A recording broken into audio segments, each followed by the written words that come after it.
साल 2023 में लियो नाम की फिल्म आती है और ये मूवी वर्ल्ड वाइड 600 करोड़ से भी ज्यादा का बिजनेस करती है और 2024 में गोट आती है और डे 1 पर ही इसने 100 करोड़ का आंकड़ा पार कर लिया था। मतलब कि जिस एक्टर की मूवीज के लिए रात के 3 बजे थिएटर के बाहर 2 किलोमीटर लंबी लाइन लगी जाती है। क्या आपको पता है कि उनके 30 साल के करियर का सबसे बड़ा रीमेक से बना हुआ स्टार्टअप है? हाँ, आपने सही सुना। गिली महेश बाबू की ओकाडू की रीमेक है, पोकिरी का रीमेक है, नंदबंद 3 इडियट का रीमेक है और उनकी जो अभी आई जननायकनो भागवत केसरी का रीमेक है। अब एक बात समझ लो, बॉलीवुड में जब कोई actor back to back remake बनाता है तो पब्लिक बोर हो जाती है और उसे ट्रोल करने लग जाती है। लेकिन साउथ इंडिया के थालापति विजय के साथ सीन बिल्कुल उल्टा हो गया था। तो सवाल ये उठता है कि दी थालापति विजय पैराडॉक्स आखिर है क्या? कोई एक्टर दूसरों की ब्लॉकबस्टर फिल्मों को कॉपी करके एक पूरे स्टेट का सबसे बड़ा सुपरस्टार कैसे बन गया, वो भी रजनीकांत से भी बड़ा। और आज की वीडियो में मैं आपको यही बताऊंगा उनके 3 सिंपल पॉइंट्स। तो चलिए शुरू करते हैं। मित्रों, इस गेम को समझने के लिए हमें थोड़ा फ्लैशबैक में जाना पड़ेगा। लेट 90s के दौर में, जब उस टाइम पर ना तो नेटफ्लिक्स या फिर अमेजॉन प्राइम जैसे OTT प्लेटफॉर्म थे और ना ही हाथ में स्मार्टफोन था और ना ही हिंदी डब का इतना बड़ा क्रेज था। उस टाइम एक सिंपल सा फंडा था, अगर कोई मूवी तेलुगु या फिर मलयालम में ऑल टाइम ब्लॉकबस्टर हुई तो उसे तमिल में रीमेक कर दो। ये कोई चीटिंग तो नहीं है, बल्कि एक प्रूवन बिजनेस स्ट्रेटेजी थी। थालापति विजय ने 1992 में डेब्यू किया था। शुरुआत में वो एक चॉकलेटी रोमांटिक हीरो थे, कडलुक्को, मर्यादाई जैसी हिट्स फिल्में दी। लेकिन 20s की शुरुआत में तमिल सिनेमा में एक बड़ा जगह खाली हो गई थी। रजनीकांत के अलावा फिर वहाँ पे कोई भी स्टार नहीं था। रजनीकांत सर के बाद पब्लिक को एक नया मास एक्शन आइकॉन चाहिए था। विजय और उनके मेकर्स ने इस ट्रेंड को बहुत ही पहले सेंस कर लिया था। लेकिन अब ट्विस्ट ये है कि रीमेक तो बाकी एक्टर भी कर रहे थे, तो विजय की फिल्मों में ऐसा क्या खास था जो बाकी लोग नहीं कर पा रहे थे?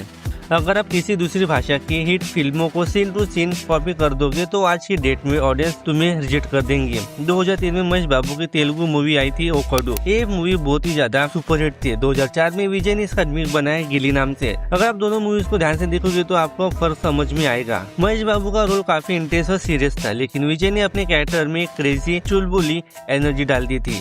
अपाडी पोडू गाना याद है? वो सिर्फ एक गाना नहीं, एक कल्चरल मूवमेंट बन गया था। विजय कभी भी ओरिजिनल एक्टर को मिमिक नहीं करते थे, मैं मतलब कि उनकी एक्टिंग नहीं करते थे। उस कैरेक्टर को पूरी तरह से अपने तमिल मास स्टाइल में री इन्वेंट करते थे। जब लोग थिएटर से बाहर निकलते थे तो उन्हें लगता ही नहीं था कि ये किसी और की कहानी है। उनके लिए वो सिर्फ थालापति विजय का शो था। दूसरा पॉइंट, दी अनबीटेबल ट्रिपल थ्रेट कॉम्बिनेशन। मास सिनेमा का एक रूल है, अगर तुम्हें लंबे टाइम तक टिकना है तो तुम्हारे पास ये 3 चीजें होनी चाहिए: डांस, कॉमेडी टाइपिंग और फैमिली अपील। और विजय के पास ये तीनों चीजें थी। विजय का डांस स्टाइल काफी अलग है। वो इतने कंफर्टेबल और एफर्टलेस लगते हैं कि थिएटर में बैठा हर कोई उनके साथ नाच सकता है। 20s में कॉमेडियन वदी वेलु के साथ विजय की जो केमिस्ट्री थी, उसके मीम्स आज भी इंस्टाग्राम और ट्विटर पर ट्रेंड करते हैं। एक्शन हीरो होने के बावजूद भी विजय की फिल्मों में एक स्ट्रॉन्ग फैमिली और किड्स कनेक्ट होता था। उनकी मूवी ऐसी होती थी जिन्हें पूरा परिवार साथ में बैठकर एंजॉय करता था। इसी वजह से रीमेक भले पुराना कंटेंट हो, लेकिन विजय का एग्जीक्यूशन उसे एक ताजा और धमाकेदार एक्सपीरियंस बना देता है। 2012 के आसपास जैसे ही इंटरनेट और स्मार्टफोन का बूम आया, विजय को समझ आ गया कि अब ऑडियंस समझदार हो चुकी है, अब रीमेक्स का जमाना गया, अब उन्हें कोई ओरिजिनल का चाहिए। और फिर एंट्री होती है डायरेक्टर ए मुरुगदास की। 2012 में आती है थुपक्की, एक 100% original mind blowing action thriller. इस फिल्म ने सिर्फ बॉक्स ऑफिस पर 100 करोड़ का आंकड़ा नहीं तोड़ा, बल्कि विजय की इमेज को रीमेक स्टार से बदलकर एक पैन इंडिया लेवल सुपरस्टार में कन्वर्ट कर दिया था। इसके बाद विजय ने नए जमाने की विजनरी डायरेक्टर पकड़े।